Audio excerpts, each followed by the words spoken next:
Buongiorno dal Giappone, mi trovo a Saitama, siamo comunque nell'area di Tokyo e questa alle mie spalle è l'entrata al Jikkans, uno dei sistemi ingegneristici più incredibili di tutto il mondo, e in questo momento, anche se sembra un prato verde con una porta da calcio, in realtà qui sotto c'è un'incredibile cisterna che andremo a visitare. Questa struttura è stata costruita per salvare l'area dalla esondazione dei fiumi.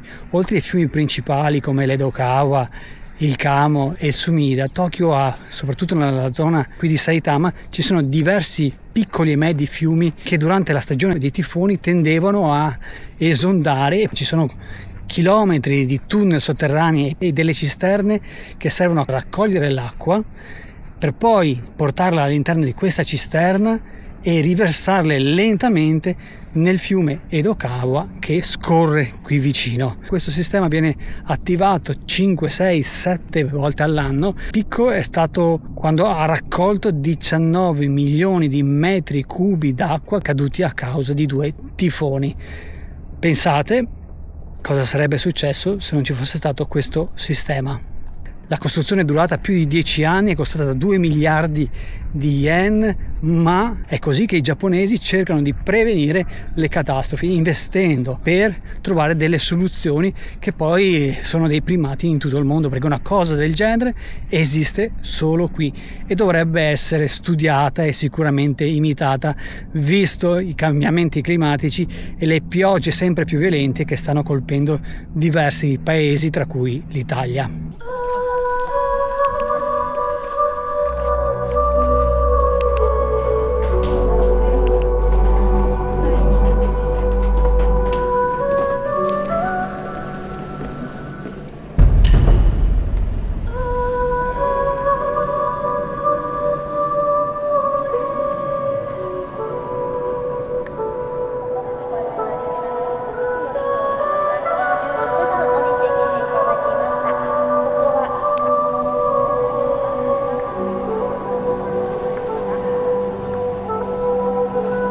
È veramente impressionante.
Eccomi all'uscita, ho seguito la visita guidata, purtroppo era tutta in giapponese, ma ti danno un dépliant in inglese dove è spiegato abbastanza bene tutto il sistema ed è estremamente affascinante. Il costo è di 1000 yen, bisogna prenotare. Certo, non è facile arrivarci perché da qui a Ueno sono all'incirca un'ora e mezza, però se siete interessati a scoprire questa opera incredibile io ve lo consiglio. Certo, non al primo viaggio se non siete appassionati di questo genere di cose, però è un modo interessante di scoprire come il Giappone fa prevenzione. Qui c'è lo schema che spiega con i tunnel che sono stati costruiti e i silos che raccolgono l'acqua che poi viene convogliata nella cisterna per poi uscire sul fiume Edokawa.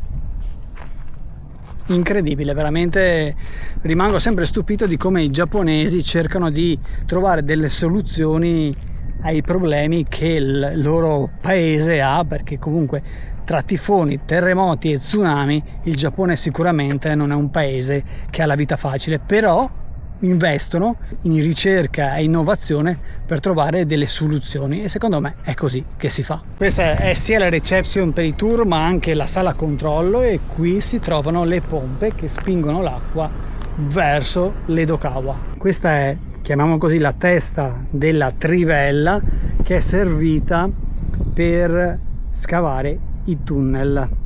E questo qui è il fiume Edokawa. La baia di Tokyo si trova in quella direzione lì. La terra scavata per creare tunnel, silos e cisterna poi è stata utilizzata sia per fare dei parchi ma anche per alzare gli argini dei fiumi che attraversano Tokyo, perché pochi ricordano che Tokyo è una città sull'acqua, soprattutto alcune zone sono proprio attaccate ai fiumi e sono state costruiti questi argini estremamente alti più una zona di cuscinetto per evitare, nel caso in cui l'acqua dei fiumi esondasse, non arrivi a colpire la città. Come sempre meglio prevenire. Adesso io me ne ritorno alla stazione, da qui ho mezz'ora a piedi con 37 gradi, che è la cosa migliore. Per fortuna sotto faceva fresco, c'erano all'incirca 15 gradi, per cui 30 minuti per arrivare in stazione, poi un'ora per arrivare a Ueno, e devo ancora pranzare. Sto tornando alla stazione più vicina, sono all'incirca 30 minuti a piedi, si passa attraverso una bellissima zona residenziale. Peccato che ho controllato, ci sono 35 gradi in questo momento perché sono le 2 e la temperatura percepita è 39 gradi, mica male. Infatti sto cercando di camminare a zig zag tra le zone all'ombra per poter sopravvivere. È vero che io amo la stagione estiva giapponese per un sacco di motivi, ma non so se è il cambiamento climatico o il cambiamento di età, nel senso che sto invecchiando, ma il mio livello di sopportazione del caldo giapponese sta leggermente calando.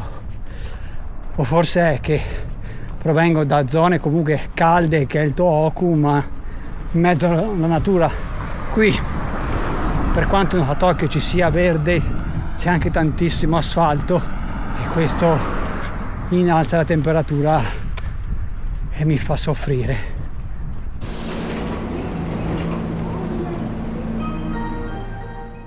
Io e Mario, che è qui distratto, stiamo per mangiare un ramen stellato Michelin 2024.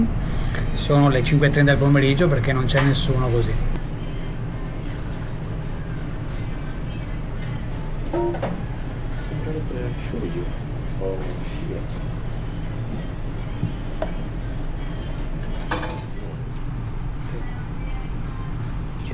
Anche le 5:30. Ecco il ramen stellato, infatti brilla. Ecco l'entrata di Haruchan ramen stellato qui a Ginza. Buono, comunque molto buono.